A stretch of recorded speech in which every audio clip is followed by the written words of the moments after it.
What's up, nation? We are back out on Top Secret Lake S. This is my son, Justice. He's been in some videos. It's been a while. It's been a while since he's been able to get out and go fishing with me. The way our schedules work, it's been tough. And I think that might sum up today's fishing. Right now, we are on the lake. We had a massive storm come in overnight. Not last night, but the night before. And it dumped a ton of water. Right now, we're still going to look for bedding bass, but the lake is up at least 5 feet. I don't want to over exaggerate, maybe even 6 feet compared to where it was. But for right now, we're going to run down the lake. We're going to get to stop number 1. It's supposed to be colder today, but we'll talk about conditions when we get there. All right, guys, we're at our first stopping point. This is actually the spot where I caught those fish down this bank. And as you can see, the water is much higher and it's much dingier. So what we're going to start out with, I don't know what it is on this side of the lake, seem to do much better with the good old Ned. So since the water is only about 2 feet maybe of clarity, but it is up about 6 feet, I'm gonna start him out with good old Stinky Pinky. It is a great bait for you know, smallmouth and spots. They hate that color. So he's throwing that. I can't show you the type of bank, but if you go back to the last video and you check it out, you'll see the black slate that we're going to try and target today. Luckily, I just know where a bunch of that is. Now, the rain has cooled it down. When we got on the lake, it was 55. Now, that may just be a surface temperature, but it still cooled it down. Now, we are in between what I call peak spawning times, which means we are in between the full moon and the new moon with the way it fell this year. So I'm not going to promise you that we're going to be, you know, just whacking them, and we may even change tactics and get away from the bed fishing and really turn our attention to A-rig spinner baits, maybe even doing some flipping. All right, so as far as the conditions go, I think it's supposed to get up to only like 55 today. When we first got on the lake, it was a little bit colder, I think 42, 43, and no rain, no wind, so that'll at least help us fish these bedding smallmouth, we hope. But this stretch right down through here should be really good. All right, I'm gonna get off here and start fishing.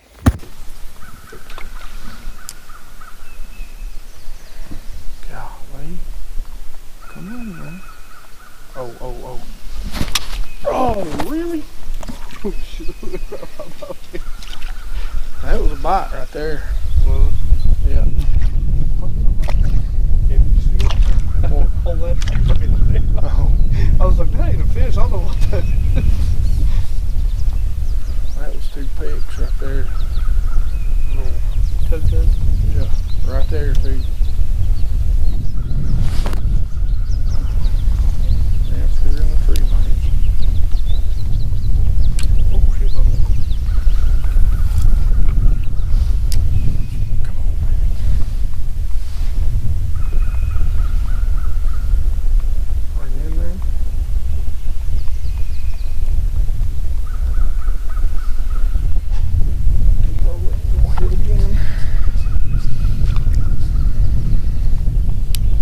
A lot of times when you get those little tugs like that, what that'll be is he just shooing it off? Yeah, it's a male, and he may not necessarily be on the bed. Yeah, he's just getting it ready. Exactly, he's just running everybody off. This is my spot.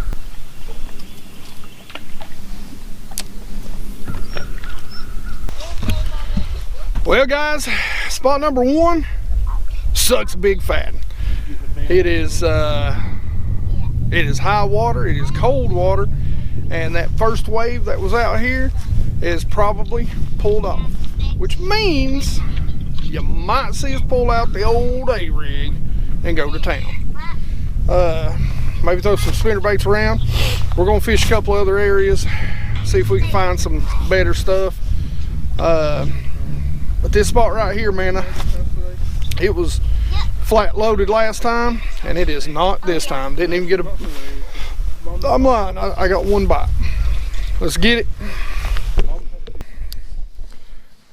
I ain't gonna lie to you, son. We're literally gonna fish from here to about that tree right there. We're gonna be done. We're gonna take off.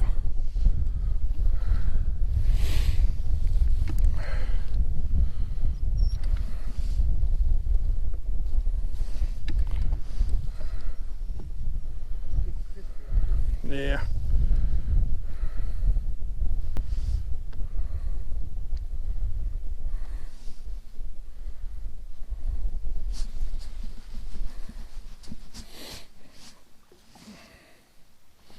This water clarity right here, I'd say we're up to about 3 foot right here. Yeah. These bright colors might not be the trick.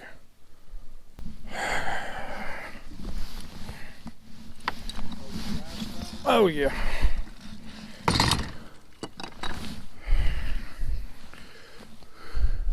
This is when your day becomes pivotal right here. It's when you go, do I stop doing what I'm doing and tie on a search bait, or do I try a couple other places? And everything in me is telling me to pick up an A-rig. Everything in me is telling me to pick up an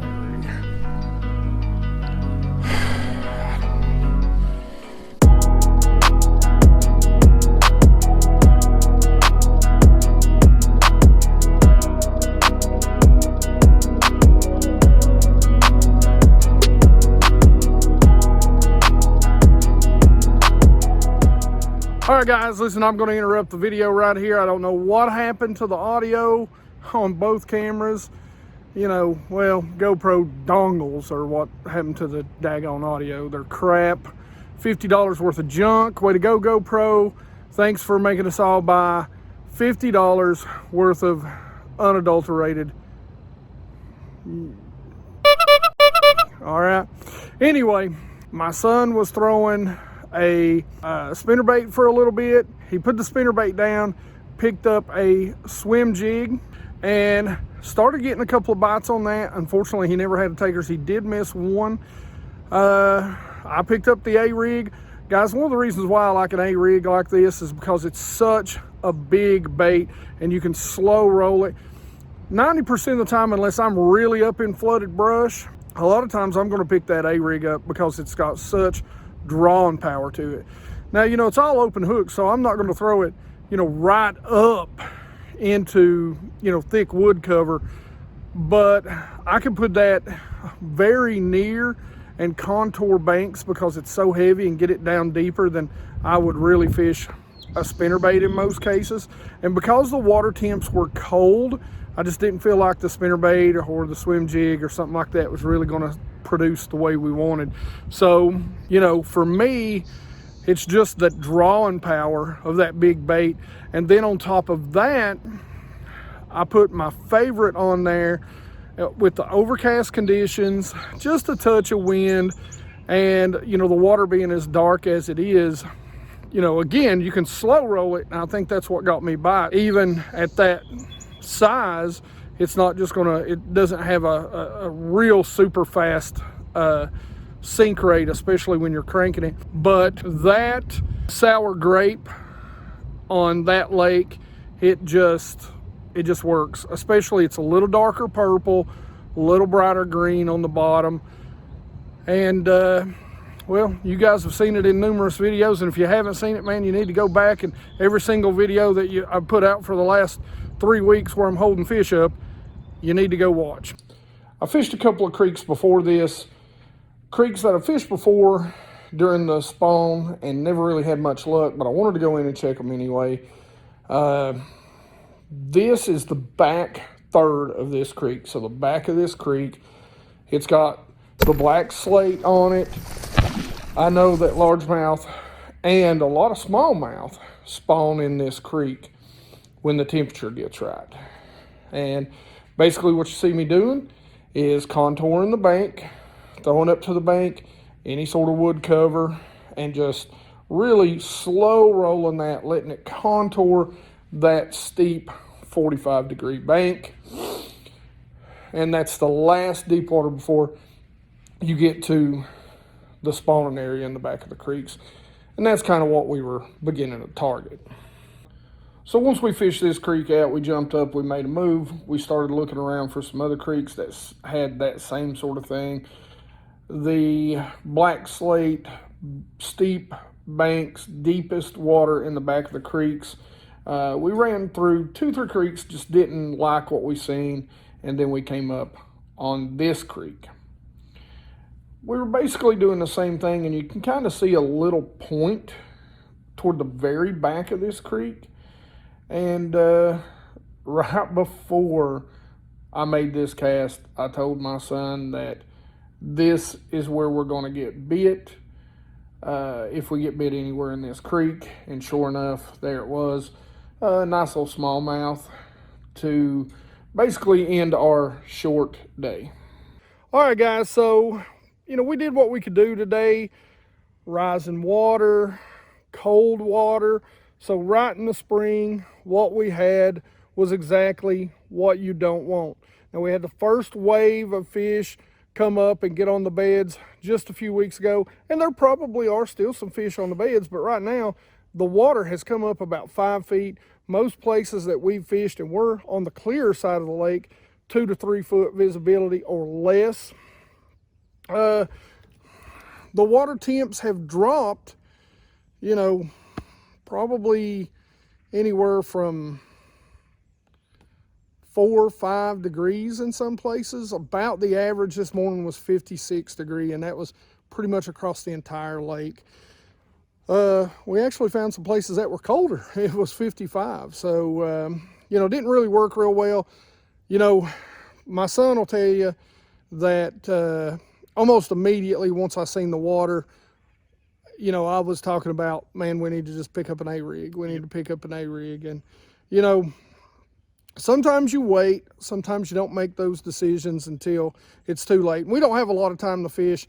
It's only, it's about 12 o'clock right now, noon. And, we got out here probably about 7. So, we had a few hours. We caught those 2, both of them on an A-rig. I feel like now the conditions have changed. We've got high sun, and the bad part about it is where we caught both of those fish are in areas in the backs of creeks where there's no wind, so that A-rig may not work as well at that point in time. So now would be a time when we'd go back to throwing those worms.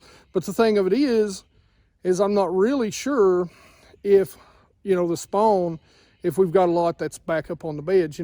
They wasn't spawning everywhere the last time we were out here. And the thing about it is that's the first wave. It's normally a lot of big fish, and then you get a lull between your moon phases. This time it was the full moon.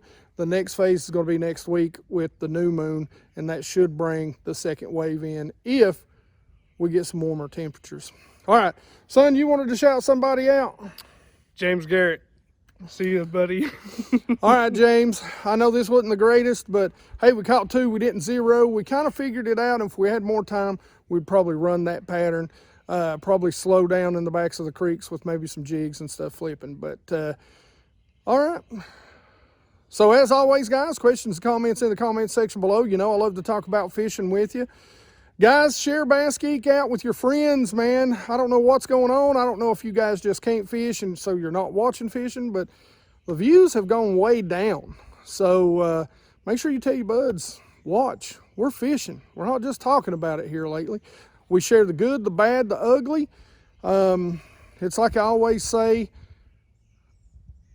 I don't want to show you just the good days, because I think any YouTuber that just shows you the good or makes out like it's been a great day when they're catching one or two, I think that's only going to hurt you guys in the long run by making you lose confidence in yourself when you're out there and you have those tough days. Not all pros catch them every single tournament, every single day. Not all YouTube guys catch them every single day. I don't care who they are. Don't let them lie to you. It's all about making the right decisions. We made them. Wish we had some more time, and probably have to make another change with the way the skies have turned on now. Anyway, all that being said, again, like it if you like it. Don't forget to subscribe. And he don't even know. It's sad. You guys rock.